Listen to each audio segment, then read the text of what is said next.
বাংলাদেশ এখনো পিআর পজিশনের জন্য রেডি না, কিন্তু আমরা স্টেবিলিটিতে না এসেই আগে আবার সেই ঝামেলার জায়গায় ফিরে যাচ্ছি। এখন যে বর্তমান সিস্টেমটা আছে সেটাকে বলা হয় ফার্স্ট পাস দি পোস্ট, যেখানে একটি পার্টিকুলার একটা এলাকা বা কনস্টিটিউয়েন্সিতে সেখানে একজন সংসদ সদস্য থাকেন এবং তিনি ওই পার্টিকুলার যে কনস্টিটিউয়েন্সি ওই এলাকার মানুষের সুযোগ সুবিধা, ওই এলাকার উন্নয়ন, সার্বিক সব কিছুর জন্য রেসপন্সিবল থাকেন।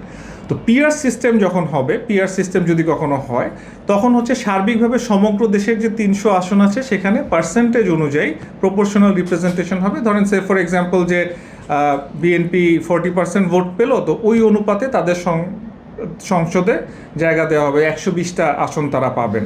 তো এরকম ধরেন জামাত সে ফর এক্সাম্পল 10% বা 20% ভোট পেলেন, তাদেরও সেই অনুপাতে দেওয়া হবে। তো এখানে প্রবলেমটা কোথায়? প্রবলেমটা হচ্ছে যে বাংলাদেশ এখনও পিআর পজিশনের জন্য রেডি না। কেন রেডি না? কারণ হচ্ছে পিআর একটা অনেক উন্নত ব্যবস্থা, সেই তুলনায় বাংলাদেশের মানুষ কিন্তু গত 15 থেকে 17 বছর কোনো ভোটই দিতে পারে নাই। সেখানে আমরা এসে আজকে পিআর নিয়ে কথা বলছি। সো জামাত বা অন্যান্য ইসলামিক যেসব দল পিআর নিয়ে কথা বলছে, তারা কই ঐক্যমত্য কমিশনের প্রথম থেকে যখন কথা হচ্ছিল তখন তো তাদেরকে আমরা এই ধরনের কোনো কথা বলতে দেখি নাই। সো নির্বাচন যত এগিয়ে আসছে, এটাকে পেছানোর বা এখানকে একটা বার্গেনিং করার একটা সুবিধা নেওয়ার জন্য আমার মনে হয় যে তারা এই পজিশনে এসেছে। তো পিআরের অনেক বড় একটা সমস্যা যেটা, যে পিআর কিন্তু ধরেন ইন্টারন্যাশনালি আমরা যদি দেখি অনেক দেশে ব্যর্থ হয়েছে, অনেক দেশে সফল হয়েছে। কোন দেশে সফল হয়েছে আমি একটা এক্সাম্পল দিই, জার্মানি। সো জার্মানির ওদের কালচার ডিফারেন্ট, ওদের মানুষের চিন্তাধারা ডিফারেন্ট। এখানে আমাদের দেশের একটা মানুষ যাদের কোনো ভোট সম্পর্কে আইডিয়া খুব একটা বেশি নাই, তারা কিন্তু এই পিআর সিস্টেম বুঝবে না। সো তাদেরকে এখন আমরা বুঝিয়ে আনবো এত কম সময়ের মধ্যে, যেখানে আমাদের প্রথম দরকার একটা গণতান্ত্রিক সরকার, যেখানে জনগণের ম্যান্ডেট নিয়ে একটা সরকার এসে রাষ্ট্র ব্যবস্থা পরিচালনা করে দেশটাকে আবার সার্বিকভাবে স্থিতিশীল করবে। কারণ আমরা ইন্টারিম গভর্নমেন্টের শুরু থেকেই দেখেছি যে দেশটা কিন্তু স্থিতিশীল অবস্থায় তারা আনতে ব্যর্থ হয়েছেন। বসুন্ধরা টিস্যু, অশুদ্ধতার বিরুদ্ধে এক বিন্দুও ছাড় নয়।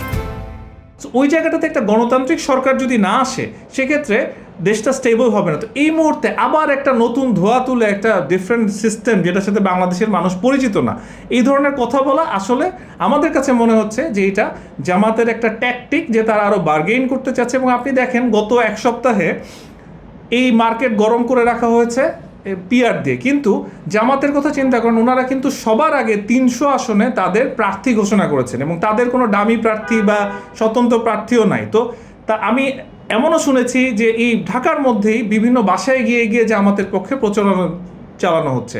সো সেক্ষেত্রে তারা যদি তাদের কনস্টিটিউয়েন্সিতে একজন সংসদ সদস্য পদপ্রার্থী ঘোষণা করার পরে আবার সেই জায়গায় গিয়ে প্রচারণাও চালাচ্ছেন, তাহলে তারা পিআর পদ্ধতিতে কেন বলছেন? কারণ পিআর পদ্ধতি হলে তো ওই সংসদ সদস্য পদপ্রার্থীকে পরিচয় করিয়ে দেওয়ার কিছু নাই। সো আলটিমেটলি বুঝতে হবে যে এটা তাদের একটা বার্গেনিং ট্যাকটিক, যেটা হওয়ার সম্ভাবনা খুব বেশি। এখন এটার ফলাফল কি হতে পারে? ফলাফল হতে পারে যে সামনে নির্বাচন নিয়ে একটা প্রবলেম ক্রিয়েট হবে, যেখানে ষড়যন্ত্রকারীরা সুযোগ পাবে, একটা অসাংবিধানিক শক্তি কিংবা এই যে ফ্যাসিস্ট আওয়ামী শক্তি যারা গত 17 বছর দেশের উপর জুলুম নির্যাতন করেছে, তাদের আবার ব্যাক করানোর একটা সুযোগ তৈরি হয়ে যাবে। আমাদের কিন্তু চিন্তা করতে হবে যে গত 1 থেকে 1 বছর আগে আমরা কি পজিশনে ছিলাম। সেখান থেকে সব রাজনৈতিক দল,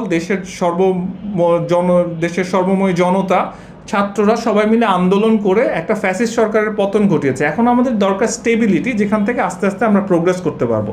কিন্তু আমরা স্টেবিলিটিতে না এসেই আগে আবার সেই ঝামেলার জায়গায় ফিরে যাচ্ছি। এটা খুবই দুঃখজনক যে জামাতের মতো একটা প্র্যাগম্যাটিক দল, যারা সবসময় তাদের লিডারশিপকে আমরা সম্মান করেছি, কারণ তাদের লিডারশিপ সবসময় খুব প্র্যাকটিক্যাল ডিসিশন নিতেন, তাদের এই ইমপ্র্যাকটিক্যাল ডিসিশন দেশের জন্য অনেক ক্ষতিকর হওয়ার সম্ভাবনা রয়েছে।